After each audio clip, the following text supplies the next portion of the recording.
My name is Dariush Mozaffarian. I'm Dean of the Friedman School of Nutrition Science and Policy at Tufts University.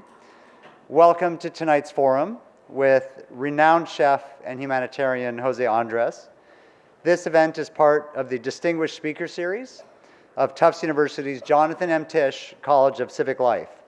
And joining José Andrés on stage tonight to moderate the conversation will be Alan Solomont, Dean of Tisch College and a wonderful friend and colleague. I want to thank Dean Solomont first and the Tisch College of Civic Life for partnering with the Friedman School on tonight's event. Tisch College is really a vital institution, a unique institution at Tufts University that provides outstanding opportunities for our graduate students and our faculty to become more informed and engaged citizens. I'm especially grateful for the ways in which Tisch College and the Friedman School have worked closely over the years. Many of our faculty have been Tisch Fellows. We've developed Tisch Summer Fellowships for Friedman students, and recently in October we had a major celebration honoring the 50th anniversary of the White House Conference on Food, Nutrition, and Health. I also want to thank other sponsors, supporters of tonight's event, the Office of the Provost, Tufts Dining Services, in particular Patty Kloss, the Environmental Studies Program, the Tufts Food Rescue Collaborative, and the Fletcher Food Policy Club. And last but certainly not least, my colleagues at the Friedman School, in particular Jerry Mand and Grace Flaherty. It's really an honor to be able to introduce José Andrés. This is my second opportunity to introduce him, and each time the accolades grow. He is a man who exemplifies one of the core ideas of the Friedman School, that food is more than just food. It's nourishment, it's culture, it's about well-being and healing.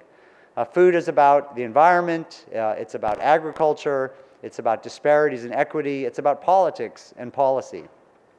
Our academic offerings at the Friedman School, our scholarship of the school reflect that reality, including a Master of Arts program in a field that tonight's speaker knows very well, humanitarian assistance, which is a joint degree with the Fletcher School and our Feinstein International Center.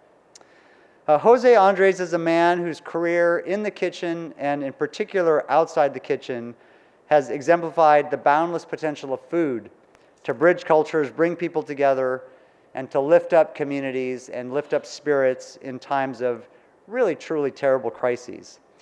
José is an internationally recognized culinary innovator, New York Times bestselling author, educator, humanitarian, and chef owner of Think Food Group. He's a native of Asturias, Spain. He was a pioneer of Spanish tapas in America. He's known for his avant-garde cuisine and award-winning group of over 30 restaurants throughout the country and beyond, including 4 Michelin stars. He's also, I think, crucially founder of the nonprofit World Central Kitchen, which has earned global recognition, global respect, well-deserved for its chef-driven, meal-driven humanitarian and disaster relief operations in the United States and around the world. One of their biggest operations was in Puerto Rico, where World Central Kitchen provided nearly 4 million meals to those in need in the wake of Hurricane Maria, and more recently in the Bahamas, in the wake of Hurricane Dorian, more than 2 million meals to people who needed food after these incredible crises. But World Central Kitchen, their work goes far beyond that. They want to talk about sustainability, health for the planet, initiatives to promote cleaner cooking, healthier meals, food safety training and culinary education, and support for small farmers to increase their productivity. José Andrés is also a naturalized U.S. citizen, and he's been a tireless advocate for immigration reform. He's been twice named to Time's 100 Most Influential People list. There's not many people who can claim that. He's been awarded both Outstanding Chef and Humanitarian of the Year by the James Beard Foundation. In 2015, he was awarded the National Humanities Medal at the White House by President Obama. And this year, he was nominated for the Nobel Peace Prize. And if that's not enough, he's Dr. José Andrés because he has an honorary doctorate from Tufts University. We awarded that to him last year, and he was also the speaker for the Friedman School's commencement ceremony. During that address, he said, "Food and nutrition is not secondary to global issues like poverty, the environment, and education. food is central to solving those issues. As I mentioned, Dean Solomont, the Pamela and Pierre Omidyar Dean of the Jonathan M. Tisch College of Civic Life, will be joining José Andrés on stage today. Alan is a lifelong jumbo. He was a Tufts undergraduate, a Tufts parent, a visiting instructor, a founding board chair of Tisch College, and now dean of the Tisch College in 2014. Alan and José Andrés have known each other before Tufts. Alan served as the U.S. ambassador to Spain and Andorra from 2010 to 2013, representing President Obama's government. And in that work, he was able to meet and interact with José Andrés during their time in Spain, together with his wife, Susan Lewis Solomont, who's also a fellow Tufts alum, and they've remained close friends. Before his time in Spain, Alan was a longtime social and political activist who previously also served as a national finance chair of the Democratic Party and served key roles in several presidential campaigns. Alan has also chaired the bipartisan board of directors of the Corporation for National and Community Service, the federal agency that oversees domestic service programs like AmeriCorps. And now as Dean of Tisch College, he really has a unique role, a unique national platform to lead Tisch College's mission and the university's mission to prepare a new generation of young people, young leaders, young scholars, to solve problems in their communities, to participate in our democracy, and to help create a brighter world. So thank you so much for allowing me to give that introduction of these two remarkable people, and please help me welcome Dean Alan Solomont and tonight's distinguished speaker, Chef José Andrés.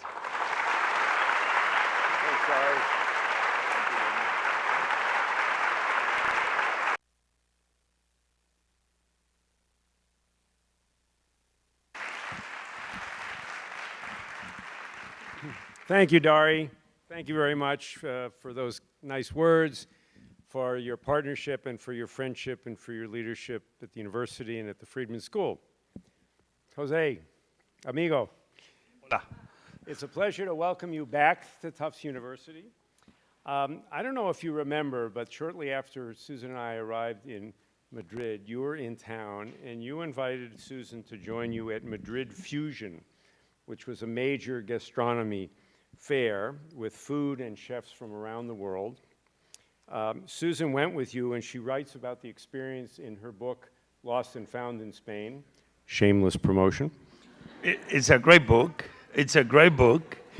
And she talks about exploring the fair with you. It was like going to a rock festival with Springsteen or Bono, with cameras and paparazzis everywhere, and vendors scrambling to have you try their latest culinary creations. Yeah, that's why my belly. And then you invited Susan and me to join you to visit your hometown and your region of Asturias, and we ate and drank our way through Asturias over a weekend. We went to our first football match, Gijón, Barcelona, and I remember that weekend so fondly, and it's an incredible example of what an incredibly warm, energetic, passionate person you are, and we just wanted to share that with tonight's audience. So let me start by just asking you to tell us a little bit about your story. You came to the United States with just a few dollars in your pocket. You became a Michelin star chef, a James Beard award-winning chef. As Dari said, you were named one of the 100 most influential people by Time magazine. Yeah, right. I mean, your company... I cannot even create the menu in my house without everybody disagreeing with me on what we should eat. So tell us your story. And then they put you in the Time magazine, and you look yourself at the mirror, and you are like, you are a fool. I can bear. I have 4 women in my house. It's like, and I'm obviously in charge, just with permission of my wife and my 3 daughters, which is not a fun situation to be at. So my story is like the story of one more immigrant. To a degree, I believe we are all immigrants in more ways than we think. I was born in North Spain, Asturias, the place I took them for first time, Viva Asturias. And very quickly, when I was 5, my father and mother moved to Barcelona. Right there, I was already an immigrant. Because while Spain is a very small country, every single place, every single region has different customs, different ways to talk, to eat, different foods. I mean, it's like Spain using the moment you drive 100 kilometers, looks totally different one place from another. Today, that reality probably, you can see it if you follow the politics of Spain, and you see that one part of Spain wants to independence from the other, and it's like all this drama. But that was part of that. And so I grew up again in a foreign land that welcomed my family and me, my mother, my father, they were nurses. And I had a great childhood, middle class. My father always cooking on the weekends, my mother more or less during the week, when going to a restaurant was a luxury, where cooking at home was necessity. But when you're young, you don't know that. For me, cooking at home was just a blast. Every time, helping my mother and my father peel peppers after my mother roast them, going to the markets, hey, go for one more bread loaf, and getting on the bike and going for the bread. That was for me fascinating moments, and probably the moment that the seed of love for food was planted, and where I tell the story often about my father always putting me in charge of making the fire on the weekends, make this big paella, but he'll never let me do the cooking. One day I got very upset after many years of only doing the fire, going to the forest, gathering the wood, and my father very much told me, if you're going to get upset, go away. I'll finish the paella on my own. We'll talk later. My father grabbed me on the side after he fed all his friends and family members. And my father told me something like really didn't sink in until probably many years later. But he said very much that, yes, I wanted to do the cooking, but that he needed me to do the fire. That controlling the fire and tending that fire was what really was important. In that moment, he told me, my son, if you control the fire, then you can do any cooking you want. For a chef later on in life, of sure, this is a very practical lesson. But that lesson very much, I've been taking that with me to every part of my life. Let's learn what our fire is. Let's try to control it. And then, only then, we can do any cooking we want. So you've cooked for kings, for heads of state, for the President of the United States. Did you ever imagine that you would do that? But tell us your story of coming to this country and really becoming José Andrés, the chef. Yeah, I was in the Spanish Navy, but they put me to cook for the admiral. And I was like, really? I don't want to cook for anybody. I want to go on a boat. And I don't want to go on any ship. I want to go in the Juan Sebastián del Cano. Oh. That's a beautiful boat, sailing ship, four-mast, great presence in the oceans of the world, where they trained the midshipmen of the Spanish Navy. And I saw that when I was very little in the port of Barcelona. I asked my dad, what do I have to do to be on that ship? And he said, be on the Navy and you'll be able to go. So imagine many years later when I am on the Navy and I'm cooking for the admiral not too far away from this boat was docked. Very quickly, I told the people, but I don't want to cook for anybody. I want to go on that boat. They say, if you don't cook for the admiral, you'll never be on that boat, which I thought was kind of. So obviously, as I'm with the admiral, even they told me that I couldn't talk to him directly about those issues. I found my way, and I told him one day, wouldn't it be nice that these same meals you are enjoying, the great sailors of that great ship will have the opportunity to eat the same food? Which was a way to don't get in trouble, because I was not asking him, put me there, but wouldn't it be nice they could eat the same food you eat? And obviously, he looked at me down, you want to go there, right? I say, well, not really, but if you insist. And I didn't get in trouble with the commander, the officer in charge of me and my platoon. And before I knew, they put me 2 days before on that boat. And it's first time I went around the world. First time I came to America, Pensacola, the beautiful city in Florida that celebrates the 5 flags. One of them was the Castilian flag. And this probably was a moment of truth. like I belong here. Offshore, I belong here. When I finished my military service, a year and a half later, with a proper visa in case it's an immigration officer or ICE in the room. No, they're good people, but sometimes they get too happy. I came back. 1991 and a half. 1991, late 1991. By the way, the Elcano is a training ship in the Spanish Navy, and it's named for a captain who was on board the ship that circumnavigated the globe with Magellan. Yep. And we all learn in grade school that Magellan was the Portuguese Magellan was the first to circumvent the globe, but he died during that trip, and it was Elcano, the Spanish commander, who brought the ship in, by the way. So I've become a Spanish patriot. So what was your first job cooking in the United States? So I came to New York. They offered me a visa to come to this restaurant called Paradis Barcelona. It was before the Olympic Games of 1992. A lot of Catalan companies wanted to open in the States, New York. So I came to open that place, but was not what I expected.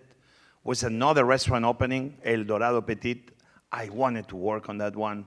At the time, was like one top 3 restaurants in Spain. But the owners were friends, and the owner told me, well, I cannot hire you from one to the other. If you disappear and you come back later, I may be able to hire you. I'm like, great. So a friend of mine offered me work in Puerto Rico, in San Juan. That was the first connection I had with Puerto Rico. And I love salsa, I love merengue, so for me, I was in heaven as a young boy, cooking in a Spanish restaurant there. And then one day I received a phone call from this second restaurant, El Dorado Petit. The owner was called Luis Cruañas. He passed away last year. One of the most amazing people you can meet in the restaurant business. And they got a big review on the New York Times. They were getting busier. And there I got on a plane. I went back to New York. And that's how the beginnings was. Then things began going so-so because his son was in charge of the restaurant. And the son, his life, I think, was way too easy. Was the owner was the son of the owner. Didn't put what everybody in the team was putting. And one day, I got very upset and I left. I went to work very quickly to a place I left the restaurant, and next 30 minutes I was working in this other restaurant. The name was the Guilty Giraffe, which at the time was revolutionizing New York American cooking. Barry Wine was the first American chef really getting Japanese ingredients and Japanese way of life and doing an amazing way with those things in the middle of New York. And while I was there, for me it was great because I was getting more, if anything, knowledge about other types of cooking. I got an offer to go to Japan from a friend.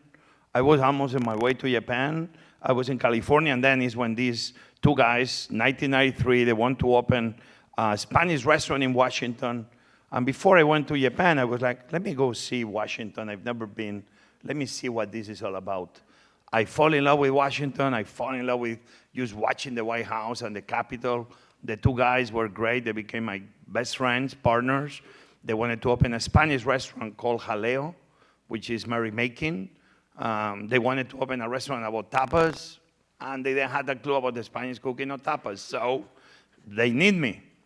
And I made that decision. I moved to Washington, and 26 years later, here I am.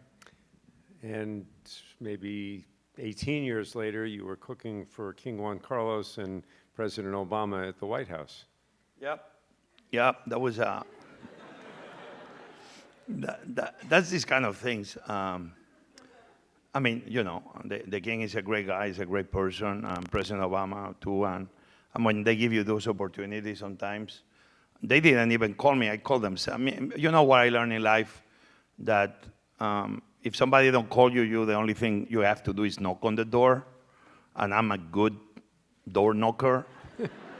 And if they don't open the door, you say, go through the window. And so I knew who was coming, and I called the White House because that was a very small lounge, as you know.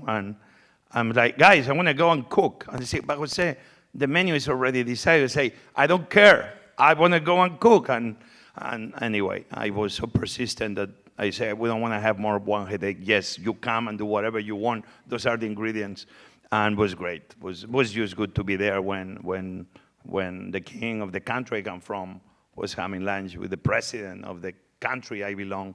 And these are things that sometimes you celebrate. And for me, it was very special, obviously, to be there that day. You know who was the first person that I served in Jaleo the first weekend we opened in 1993?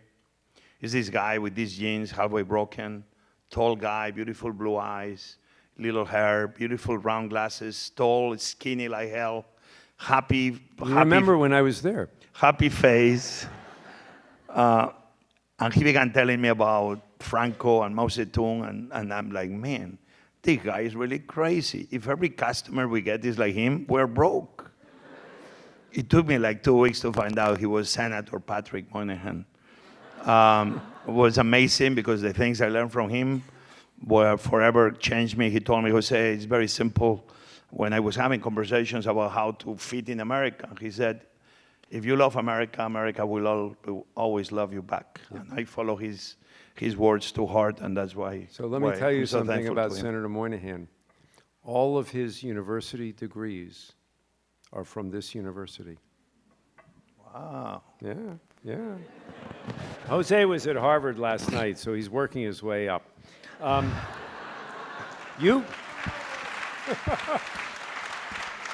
Jose, you have said the following about food. Food is not just fuel. Food is history, culture, politics, art. It is nourishment for the soul. The simple fact of life is that we will be eating 2 or 3 meals every day until we die. We should all be experts at eating. You want to elaborate on that? Yeah, listen, if you think about it, food is what we do from the moment we're born to the moment we die. It's very much. It's part of our DNA. In such a way that I thought that I don't believe we really, in essence, deep down, in the power of food to tell the story of who we are as people, as a society. I can be explaining the history of the world through food. I saw that need, and in George Washington 8 years ago, I created this class that became very popular for undergrads, and the world on a plate.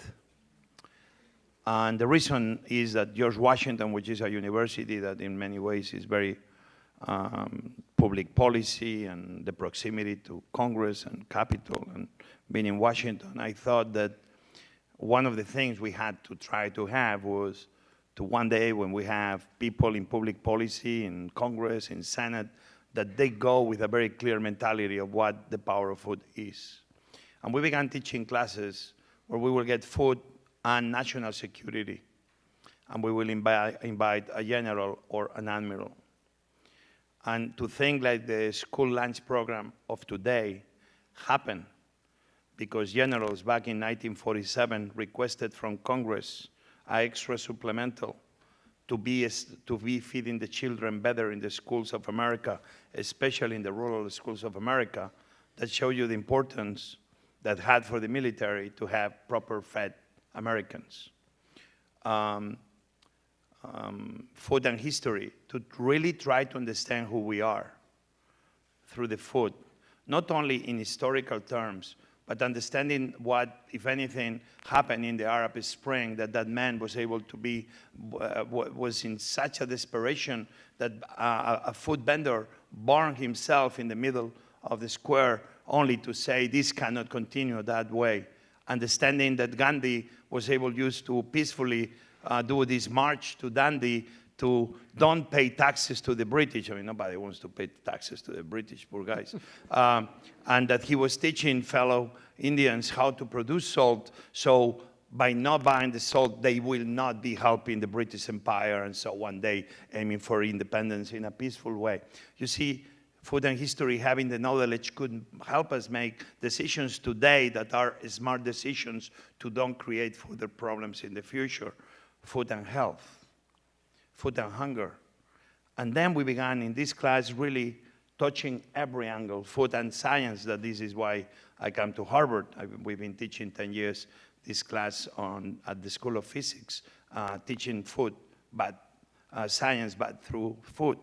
At the end, when you start teaching young people the connections that we have with food and the world we live in, of sure that food has everything to do with immigration reform.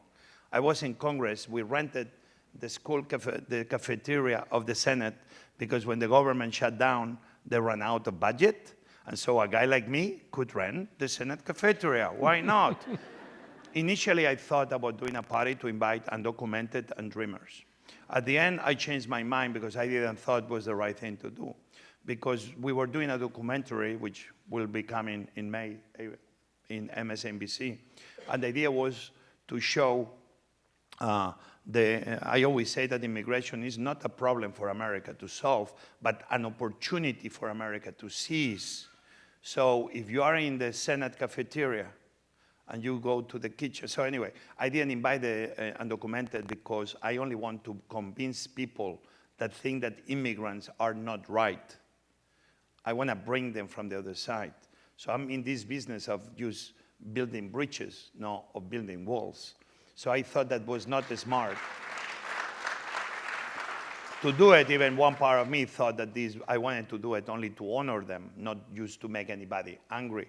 At the end, we didn't do it, but we invited a lot of people across America that are in this kind of food justice. But we went into the kitchen and we were able to film every single box of vegetables, lettuce, where the fish was coming from. And we follow every box of vegetables all the way to its origin. And in the moment that you see that the men and women picking up those lettuces, those carrots, those leeks, the men and women fishing those sea bass and striped bass and those uni that we can enjoy in the fancy Japanese restaurants. When you see that the people that are doing distribution in driving cars for hours crossing America, when you began seeing that many of those men and women are undocumented, and those same people are the ones that at the end are feeding our senators and congressmen. This will give me and people like you and I the power to be telling them, you are here to embrace the laws of the land, but you are also here to make logic out of things that are illogical. Cannot be that you keep pushing away immigration reform when in the process we have 11 million people that they are at this point almost as American as you and me, because sometimes being American or belonging to a country is not by the passport you own, but by the heart you put in the everyday in your community. That's what makes a person belong to a place. And those people, they are ghosts in our own community. Our senators and congressmen today are being fed on the shoulders of 11 million undocumented, underpaid, sometimes mistreated, et cetera, et cetera. We have to put an end to that and justice. So as you see, food is immigration reform. So let's talk about I went too long? No. I'm not here to. It's good. My lack of English, sometimes I have to use words more. No. But I do want to talk about this idea of food justice, because with so much hunger and food insecurity, both in this country and around the world, and the Trump administration just announced plans to deprive 700,000 Americans of their food stamps, with growing concerns about the impact of farming on the environment, the relationship between poor eating and poor health. What is your advice to people in the audience about what they can do to promote food justice? I mean, the food stamps of Secretary Bilczak probably will get upset. I remember one day I told him food stamps, and he said, no, it's SNAPs. That is the proper name. Me, in the first hand, I wish we didn't have to give anybody food stamps.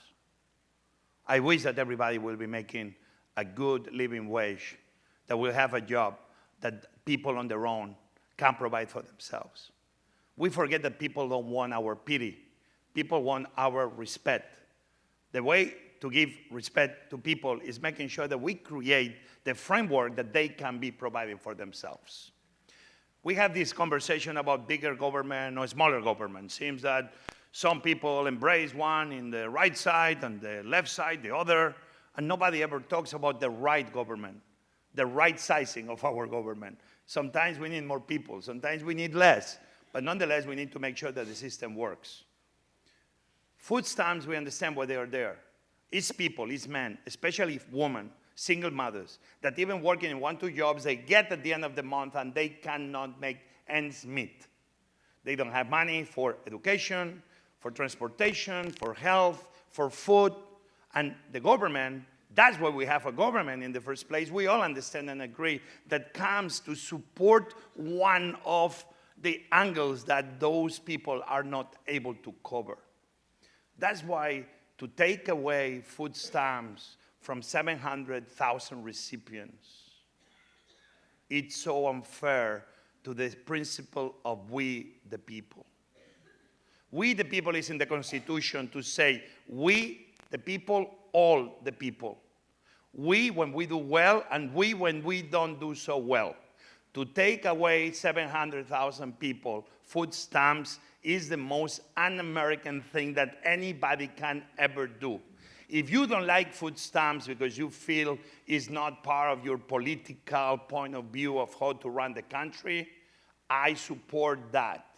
But just come with another way, another system to protect those men and women that they need their government in that time of darkness to have some light. It's just unfair that we take things away without bringing a solution to the table that will not create a bigger problem, but that actually will show a solution and take that food stamps into a better way. That's what every president, that's what every leader should be doing. When our leaders don't provide solutions to our problems, they should not be in place of leadership, period.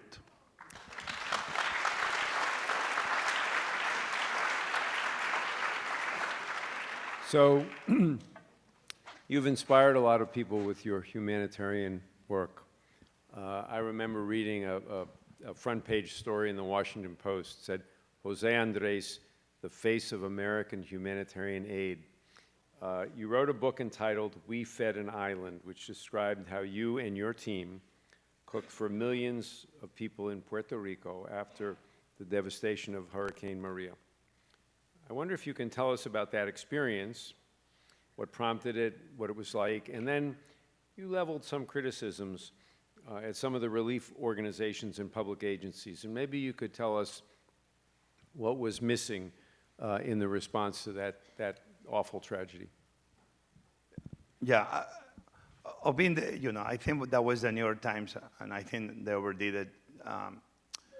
Yes, we've been getting a lot of praise and credit, but I always try to make sure that we understand that the men and women that work in NGOs, small or big, in FEMA, in World Food Program, United Nations, the men and women, they only have but my respect, and they all should have only but our praise and respect. Those men and women, 99.9% of them, they're the best people we can have, helping fellow citizens in America and overseas. But what we don't have is the institutions that function in a way that can make every one of those men and women successful. And if the institutions don't let the people succeed, or we need to get rid of those institutions and create new ones, or new thinking formats need to be invented. In Puerto Rico, I could say that we had a very long sequence of hurricanes. Myself, I was in Houston in Irma. Previous hurricane, the same one, just hit Virgin Islands, were hit twice. It was a very heavy season. When Maria happened, I landed there 3 days before with my best friend, Nate Mook, who now is the executive director. And what we saw was entire island, a part of America and the Caribbean, 3.7 million people with no water, no light, no electricity, no food, a port that was non-functional, hospitals with no generators, doctors operating with iPhones, chaos, as you can understand, chaos. And very quickly we saw, by going to FEMA headquarters, that there was not a real plan in place. And I'm talking specifically about food and water. For different political reasons, people thought that all the water was contaminated.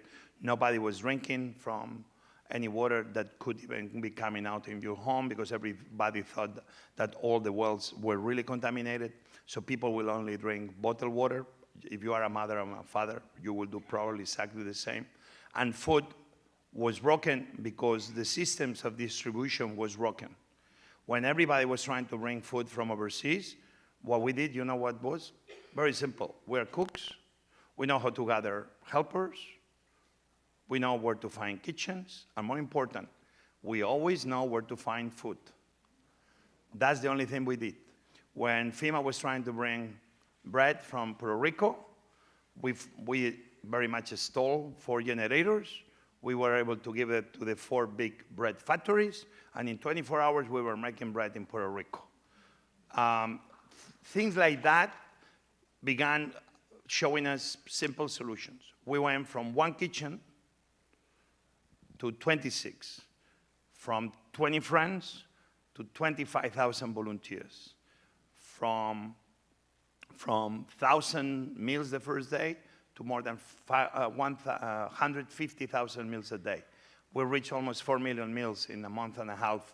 And at the end, what we did was not only take care of hospitals, of elderly, of forgotten places all across the island. At the end, what we did is plant the seed, and also to show others that what they had to do was to do what we were doing. Boots on the ground, stop talking, stop planning, and start cooking. This is what we do. No planning, no meeting, just we start doing. In the process, the plan shows up. In the process, we are able to make almost the impossible possible. We are not something like special.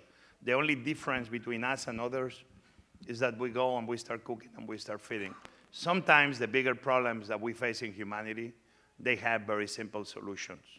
But sometimes the solutions don't happen being in a continuous meeting about how to solve those problems. We need to stop talking about how to solve them and start going there and start doing.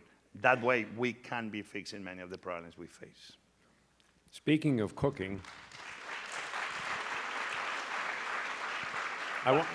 but today, I think it's today or tomorrow, we reached 2.5 million meals in Bahamas, in 13,000 islands, in 13 islands.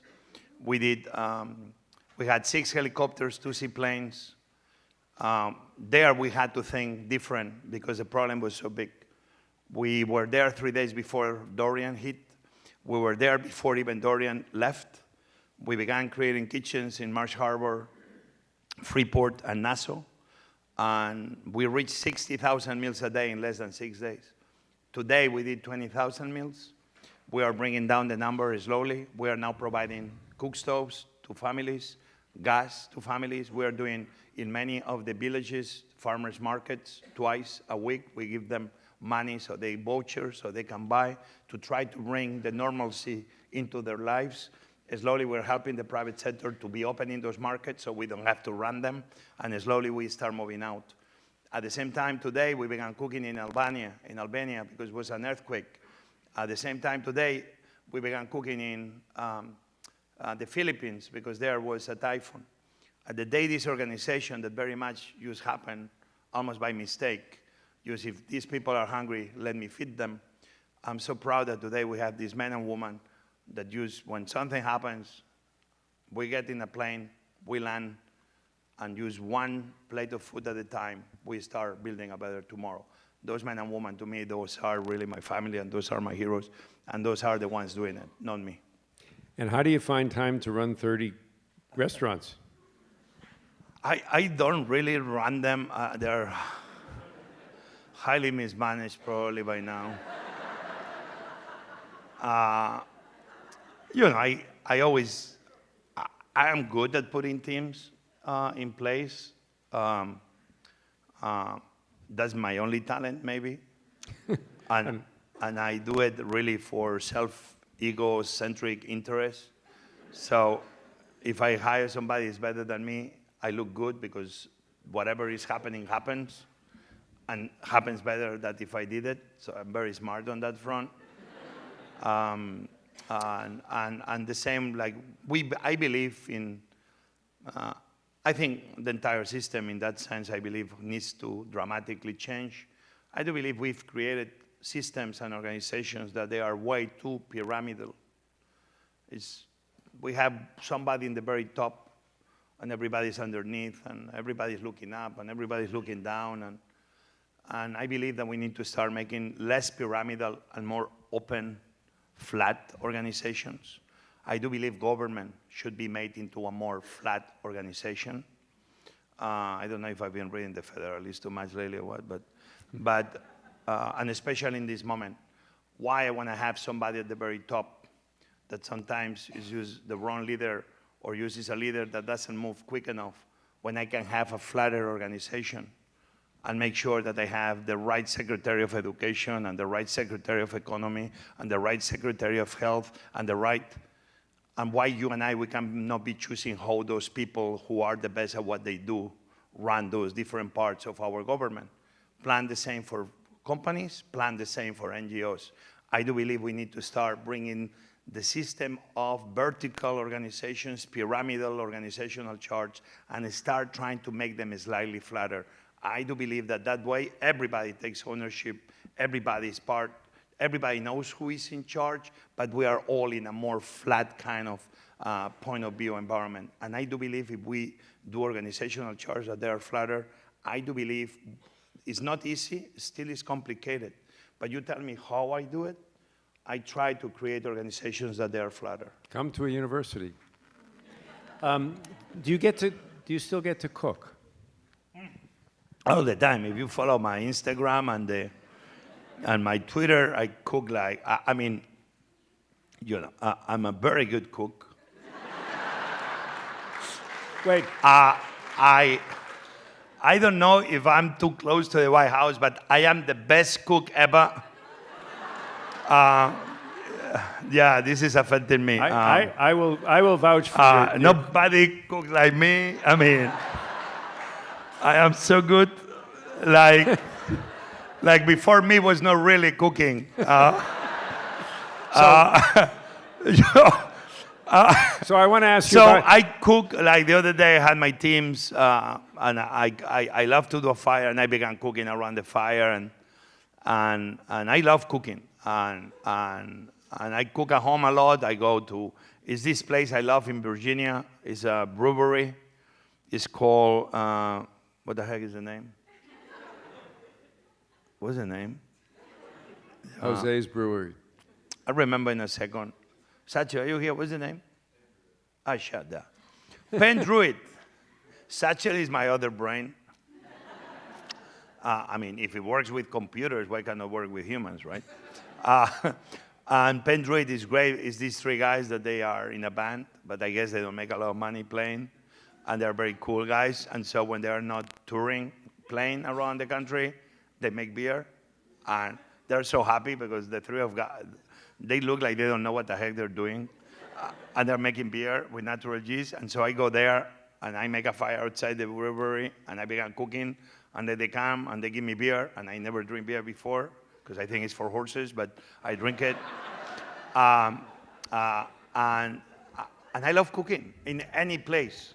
Well, you know, I've tasted your cooking. It's great. So I asked one of the chefs in the audience. Did I tell you I know how to cook? Yes, you know how to cook. I've heard that. So this is a question actually that was given to me by one of Boston's great chefs, Gordon Hammersley's, whose restaurant, Hammersley's Bistro, people here have enjoyed for many years. And Gordon, we miss it. But he asked, what aspects of traditional Spanish cooking go into the creation of an original José Andrés dish? That's a deep question in many ways. You know, the fact that I am born in Spain, at least that's what my passport said, and my mom told me.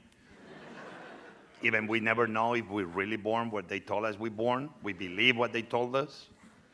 Yeah, I know it's a deep thought, but but bear with me. I mean, think for a second. I mean, President Trump will agree with me on that.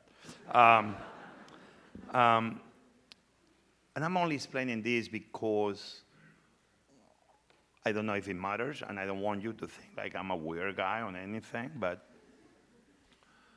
used to have the thought in the way we are first fed by our mothers is something unbelievably powerful and intimate. And I wish I was aware of that moment, but we're not because we don't have memory or recollection of that moment. But something in our DNA connects us to that moment. When I go back to Asturias, the place I took you, it's something difficult to explain when I smell the Finnish fabada asturiana, this amazing pot stew with blood sausage and chorizo and bacon, or the arroz con leche, that amazing dense milk, sugar, cinnamon, and rice dessert. And when I close the eyes and those smells come through my nose, and it's something like it's planted in our DNA to the connection of where we are and where we come from. So I will not tell you so much ingredients, but it's that kind of feeling that is almost impossible to explain because it's not a tangible, it's an intangible. And I do believe we all have this connection. And if we are really able to think and listen and smell, we will all somehow be connected to that early childhood of ours, almost from the moment our mother fed us for the first time. And this is the feeling I have when I go to Spain. So it's like a sensation, it's a feeling difficult to explain with words. But when I go, it's like something goes down my spine that just, and yeah, that's what makes me overweight. Because my animal side cannot control himself. But obviously Spain, you know, is olive oil, Spain is pimenton, smoke, Spain is baby lamb, Spain is Iberico ham. Spain is the smell of the ocean in a beautiful morning where the waves are hitting the rocks and bringing the seaweed. And Spain is the deep aromas of sherry cask. Spain is that beautiful mornings going to a cave, bringing the cheeses, things I've done multiple times, getting deep in the cheese cave, deep in the mountains, where the penicillium can behave and be free and create that amazing cabrales, blue cheese. Spain is all those things, but so is everywhere else, right? Today I got the New England clam chowder, and I love clams, and I fall in love with New England clam chowder. And first time I came to Boston to cook with Chef Ken Oringer, one of my favorite men in the whole world, at Clio. And the dish I made at Clio was New England clam chowder José's way. And I know some people there were bitching, oh, what the heck? Like, they were saying, where is the clam chowder? I'm like, that's my interpretation. What's Jose's way of clam chowder? It's amazing. The clams are raw. I mean, it's the best New England clam chowder ever made. We'll let Legal Seafood know. I mean, you can vote for the other guy, but I'm telling you, I'm the best one. Decisions, people, decision. So we get the water, we gelatinize the clam with their own water. We make this amazing bacon cream. We make this onion puree. We make this amazing espuma of foam of potato puree. We do these brunoise of potatoes and we fry them and we make them very crispy. We make this chive oil. I mean, guys, at the end, when you close your eyes, yeah. Listen, yeah. But here, the people of New England treat me very well. I mean, when I made the Philly cheesesteak my way, in the Philadelphia Inquirer, wherever is the newspaper there, one guy wrote an editorial saying that citizenship and green card rights should be taken away from that Spanish chef. He obviously didn't like my interpretation. But I'm telling you, he's the guy that voted for the wrong guy. I'm telling you that. So I think next time you're in Boston, I'd like you to try your hand at a Fenway Frank. But I want to give the audience an opportunity to ask you some questions. So let's open it up to all of you for the remainder of the hour. As you think of your questions, please tell us your name, your class year if you're a student. Keep it short, no statements, or ask a question, and please talk into the mic so that the people who are watching and listening on live stream can also hear the question and the answer. So I can't. If you are thinking to run for president, you can announce it here. So who has a question? We've been losing candidates on the Democratic side, and I think we need to add a few more. Hi, I'm Leanne. I'm a one-year graduate student at the program of Masters of Science in Innovation and Management. I have a question about how you balance your background in sort of haute cuisine, which is really fancy and for really wealthy people, with this sort of other social mission that you have, and whether you believe that chefs, there's a place for activism in everyone, or whether everyone has their own place, whether chefs are made to cook and activists are made to be activists. And if you believe, like me, that everyone can be an activist, what are you doing to train chefs to become activists and activists to become chefs? I don't really doing anything. I'm only showing up and trying to do the best I can and survive. Then happens people watch and they seem to join. Listen, in terms of cooking, it's only two types of cooking. It's not high-end cooking and fast food cooking. It's only good cooking and bad cooking.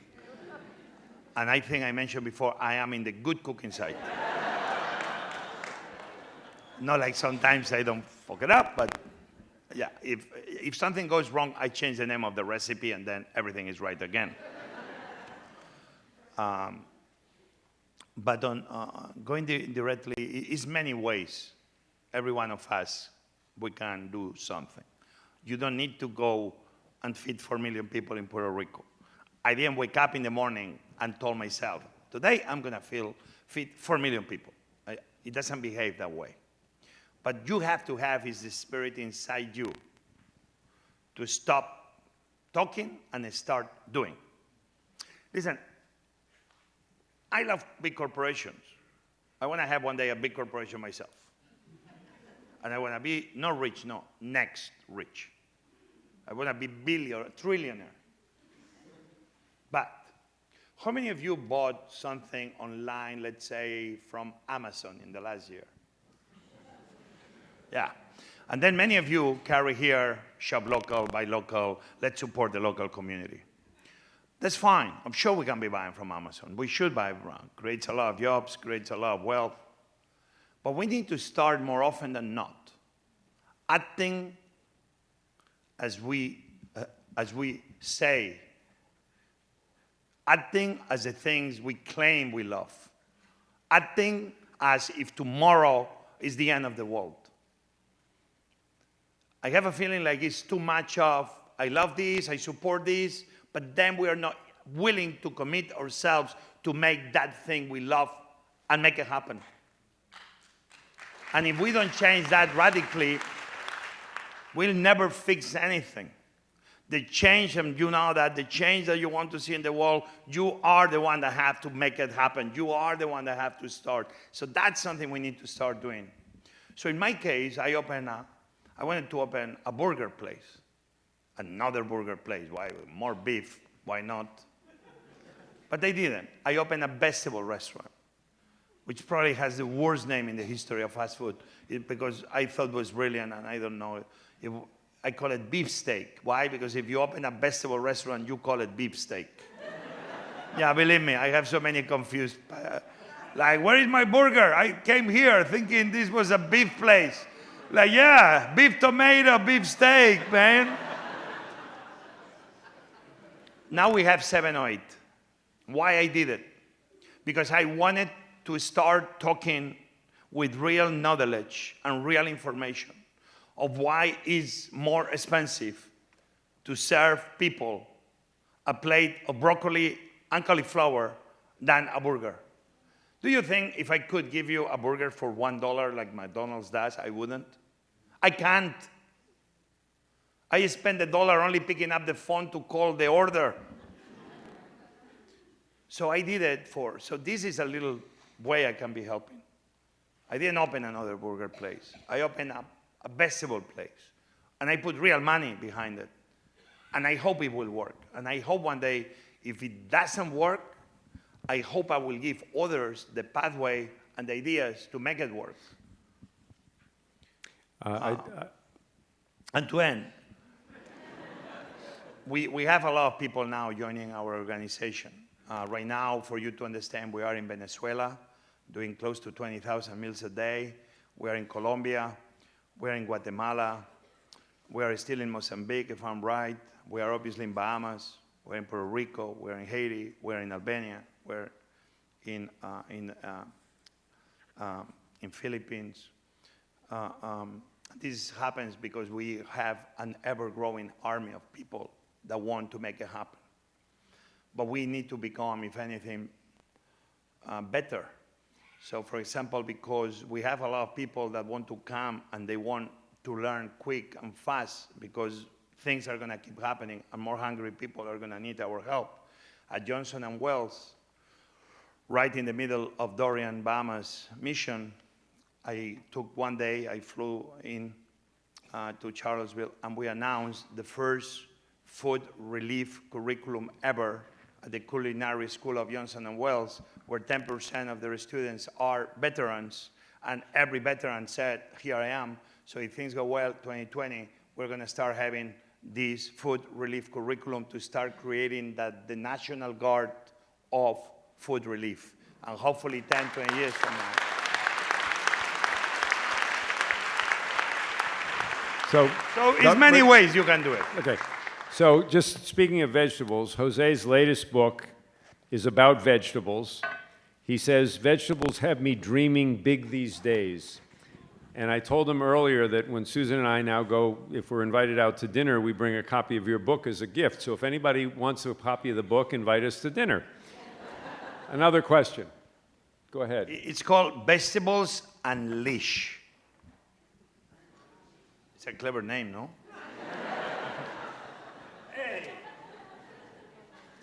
Hi, All right. Go ahead. Hi, thanks so much for your presentation. My name is Jeremy. I'm a second-year graduate student at the Tufts Friedman School, studying food systems and agriculture. Recently, we learned that in the past year or two, Americans spent more food away from home for the first time than at home, meaning spent more money at restaurants, at corner stores, other places besides cooking at home. As you've talked both about cooking and being a restaurateur, I'm wondering if you think this is a problem, as some public health and nutrition advocates have connected it to obesity and overweight and other diet-related diseases. So do you think it's a problem that Americans are eating more away from home? And if so, do you have any solutions to deal with that problem? All right. Let me be quite frank. That data like that, a guy like me that lives out of having his restaurants full, you have to understand, as a restaurant owner, I'm clapping with happiness. Do you think that the cookbooks that you buy, the recipes work? Actually, no chef in their sane mind that has restaurants will give you his recipes that work. What the fuck? I want you to cook my gazpacho at your home when you should be coming to my restaurant to eat it. It's like I'm shooting myself in the foot.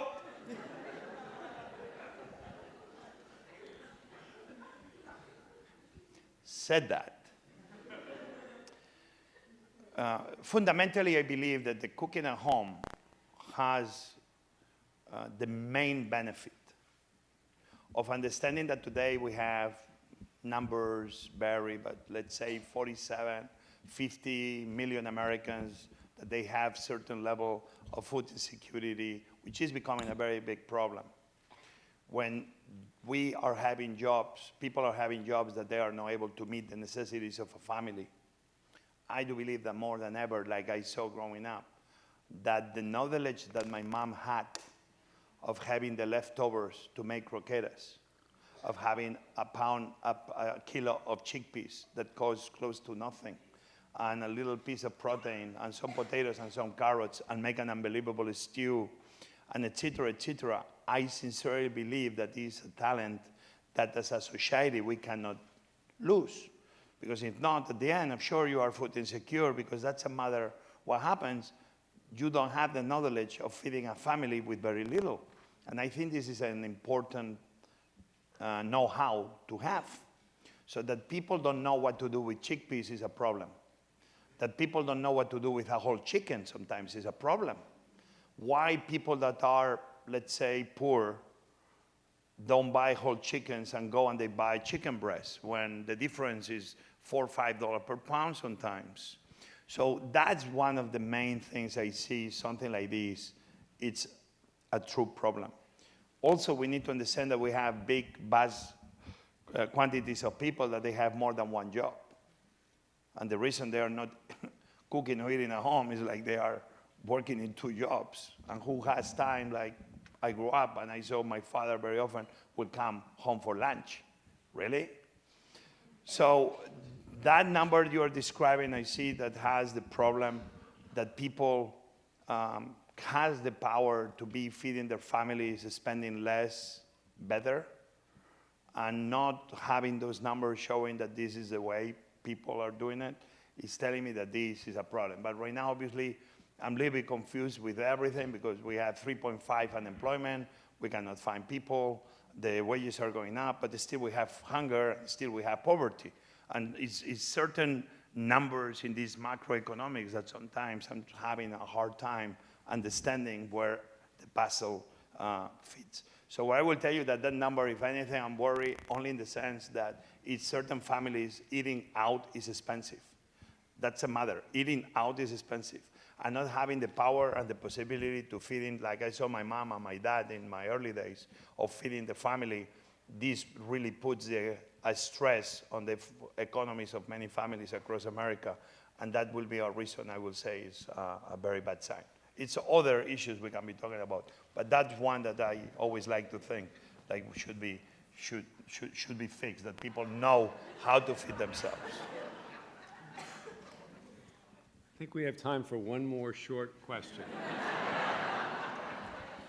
And I'm going to call on a classmate of mine from the class of 1970, Fred Fierst, who has a question. Hola. Hola, ¿qué tal, señor? Mi pregunta es eso. Where do you find the funding? I'm Alan's classmate. Where do you find the funding to serve all these meals? Oh, disculpe. Where do you find the funding to serve 4 million meals in Puerto Rico or 20,000 a day in Venezuela? How do you find it? How do you look for it? Who supports this? That's a good question. My wife asks me the same question every day. Puerto Rico is one moment we were spending close to $250,000 a day, and I didn't know where the food was going to be coming from, the money was going to be coming from. But the situation was so dear, and with so many people under stress, that I began calling a few friends and say, guys, I'm going to be doing this, and I hope you'll come and support. FEMA came in Puerto Rico. They came more for self-interest, because it's one moment that the criticism was so big, under this organization was so big, that they saw in us, they saw in me a way to clean up their image. And at the end, they helped us a little bit. They gave us funding for what technically was 3 weeks, 2 weeks plus 1 week. But for 20,000 people, even the numbers we were doing were beyond that. But at the end of the day, why we finance this organization, you see that we do a lot of videos. You see that in real time we tell people what we're doing. I think it's a very big need today to communicate with people that want to help you, with donors in real time, what you are doing. I think it's a belief and a feeling, like when we donate money to many of these events, catastrophic events, like you never know where your money is ending. I think we're an NGO that in real time, more and more, we are showing people what we do. I always tell people that don't worry, we spend your money before you even send it to us. And that's real in the way we work. We get a lot of people that donate $1. The number of people that we had signing in the last 2 years, they tell me is unbelievable. I don't even know anymore because it's not something I take care of, thanks God. But we've been having a lot of support of people in America and overseas. Venezuela is a lot of Venezuelans, they're helping us. The work we're doing there, I'm very, very happy. I went myself to open. We have 3, 4 kitchens in Venezuela right now. We're feeding maternity centers, hospitals, children's schools, kindergarten schools. That's our main area of support. We are in Colombia feeding. So people see what we do. In Venezuela, we cannot do much of showing what we do because it would be a problem. And we need to keep it more. But everywhere else, we share with everybody what we do in real time. And people love that. And in the coming year, you will be able one day to donate, and you will be able to follow the tray from the place we cook it to the place we deliver it in real time. This is the type of things we're doing. We're trying to put the trust on the people that what we are promising you we are doing, that really you are able to see that it's happening in real time. We need to bring more trust in the people to support the right NGOs that they're going to be delivering what society and humanity is going to be in need of in the years to come. Right now, it's not very clear sometimes where the money goes. Sometimes I believe that right now, we don't know how UN is spending much of their money and their funding. I don't know sometimes USAID. I don't know sometimes big chunks of money, how are they used for the betterment of the lives of others. The new NGOs of the 21st century are going to have to be quick, fast, and making sure that we don't waste the money that people like you give us. We need to make sure that we are well operated, efficient, financial viable, and where every dollar goes to take care of the problem you're trying to solve, not just go into bureaucracy and meetings and plans that they never go anywhere. That's why I say when you give us a dollar, that dollar is going to feed somebody, not using pure bureaucracy somewhere in an office.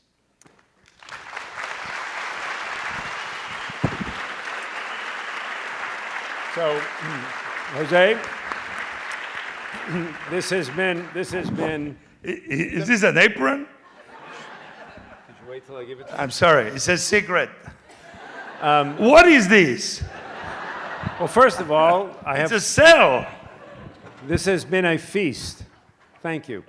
And thanks to our co-sponsors, especially to the Friedman School, to Dean Mozaffarian. I want to thank Jess Burns and my colleagues at Tisch College who put all of this together. And yes, we never let our guests go without a gift. We have a couple of gifts for you, but one of them is... What is this? It looks like a car. Now, It's a bird. Now, we don't have the Tisch name on it, but it is from both the Friedman School of Nutrition Science and Policy and from Tisch College, and it says, I love nutrition. And you chose a peach? Really? There you go. Try it on. A peach? It's not a peach, it's an apple. It looked like a peach to me. Let's hear it up for José Andrés.